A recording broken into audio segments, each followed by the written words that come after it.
the brain, one of the most amazing and incredible organs in the human body. Or at least, that's what my brain tells me.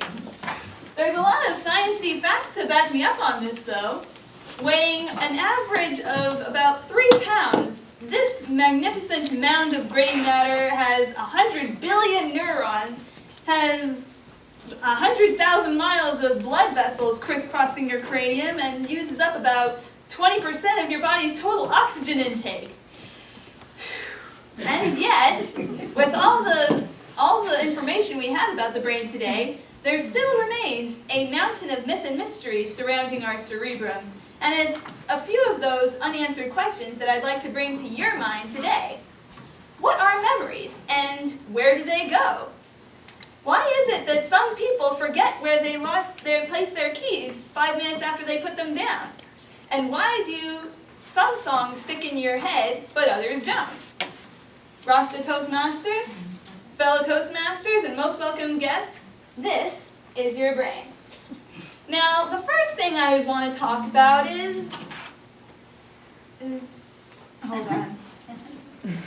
What was I going to say?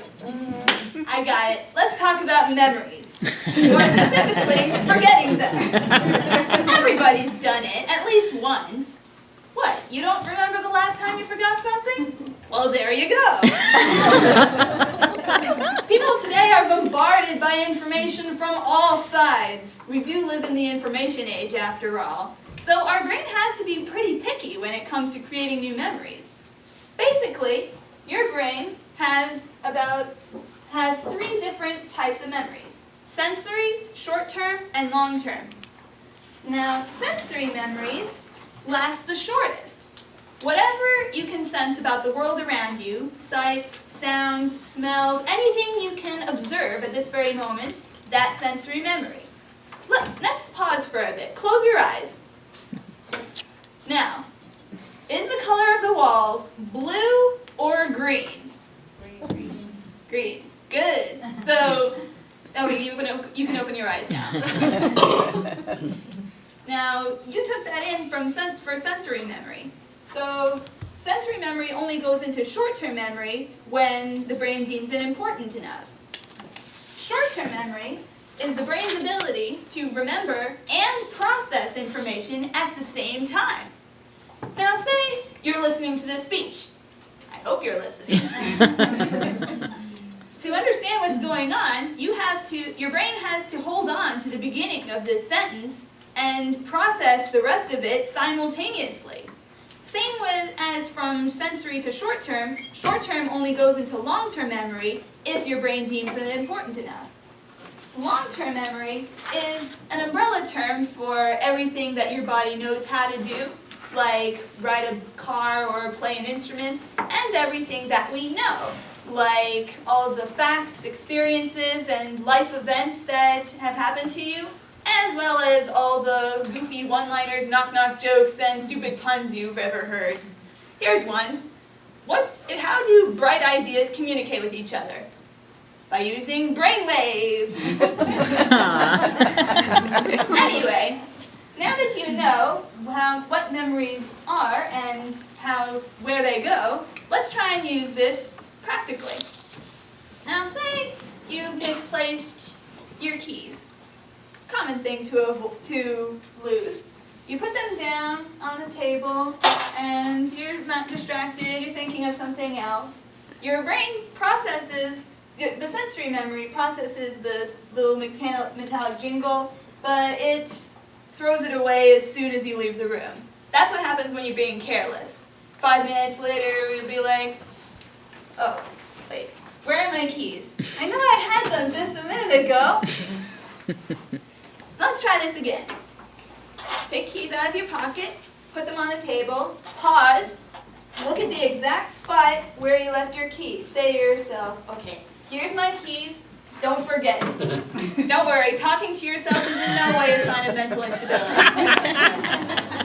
Now this approach is much better than the one before because now sensory memory has moved into short-term memory.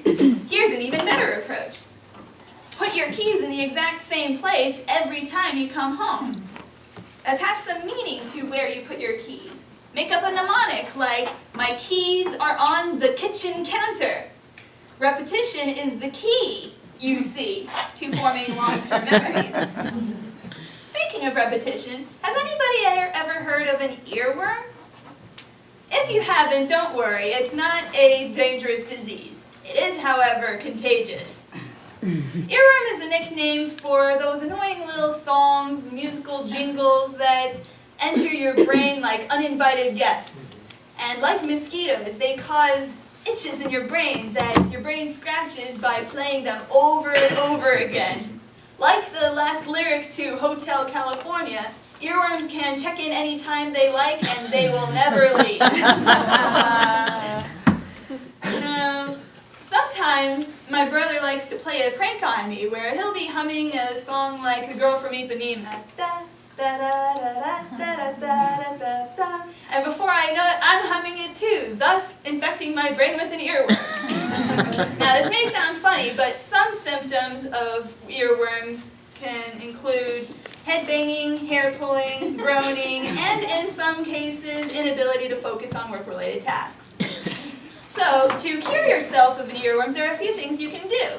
You can learn the lyrics to the song that you have in your head because usually you don't know the words to them. But that doesn't work if the song is in a different language or the song doesn't have any words to begin with, like classical music, for instance. And sometimes you can get rid of an earworm by playing the song all the way through because it's fragments of a song that usually get stuck in our heads. Warning, do not attempt with songs that are longer than Hey Jude or Hotel California or Stairway to Heaven.